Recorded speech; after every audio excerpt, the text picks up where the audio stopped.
Hello, আসসালামু আলাইকুম ওরহমতুল্লাহি বারাকাতু। আমি সাদ্দাম হোসেন বলতেছিলাম, খিচুড়ি লীগের সভাপতি। আপনি কে বলছেন? হ্যালো, ওয়ালাইকুম আসসালাম ওয়া রাহমাতুল্লাহি ওয়া বারাকাতু।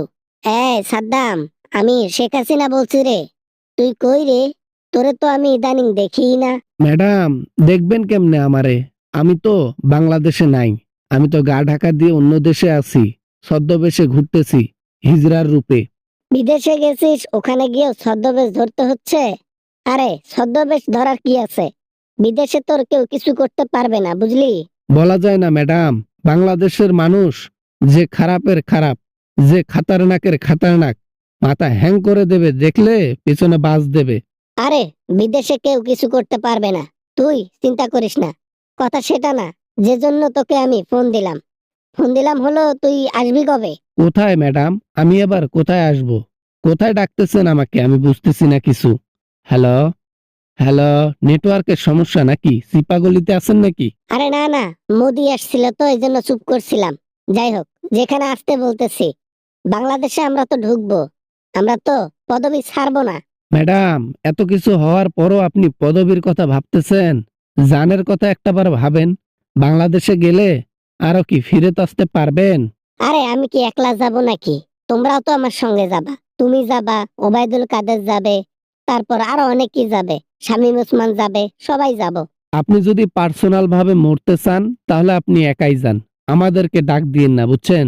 আমরা কোনো রকমের জীবনটা নিয়ে এসেছি, আর যেতে চাই না। একলা একলা যাব কেমনে? একলা একলা আমি পদবি হাসিল করব কেমনে? তোমাদের সহায়তা লাগবে না? তুমি খিচুড়ি লিগকে কন্ট্রোল করবা খিচুড়ি দিয়ে, বুঝছো? ওর এখন আর খিচড়ি খায় না, এখন বিরিয়ানি খায়। বিরিয়ানি খাওয়ার জন্য সবকিছু করতে পারে, কিন্তু তাও আমি বাংলাদেশে যাব না। আমার তো মৃত্যুর ভয় আছে। এত যদি ভয় পাস তাহলে জয় পাবো কেমনে ক দেখি?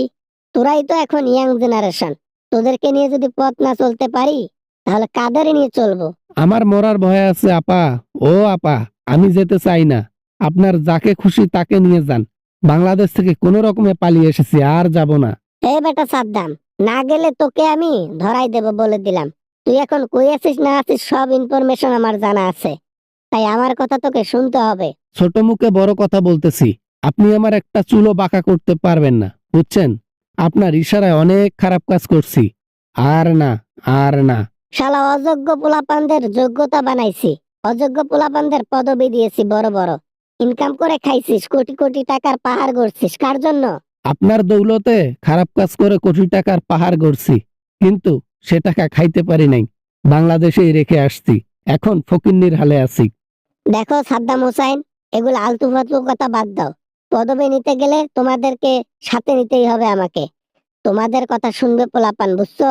এইবার যদি আমি গিয়ে বাংলাদেশে বলি যে তোমরা মাঠে নামো, আমি আছি, আমার পেছনে আগে বাস দেবে, বুঝছেন ম্যাডাম? তাই আমার বাস খাওয়ার কোনো ইচ্ছা নাই। তাইলে আমি কাকে নিয়ে পথ চলবো? কাকে নিয়ে আবার পদবি হাসিল করব?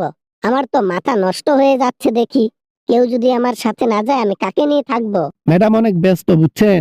পরে কথা বলবো। আপনার সাথে অনেক কথা হয়েছে। আর না।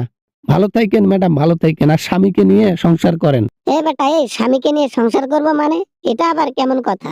এ কথা তো কেউ জানে না যে আমি মোদিকে বিয়ে করছি। তোমরা জানলা কেমনে?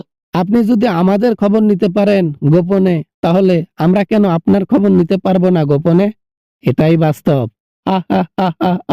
I love you.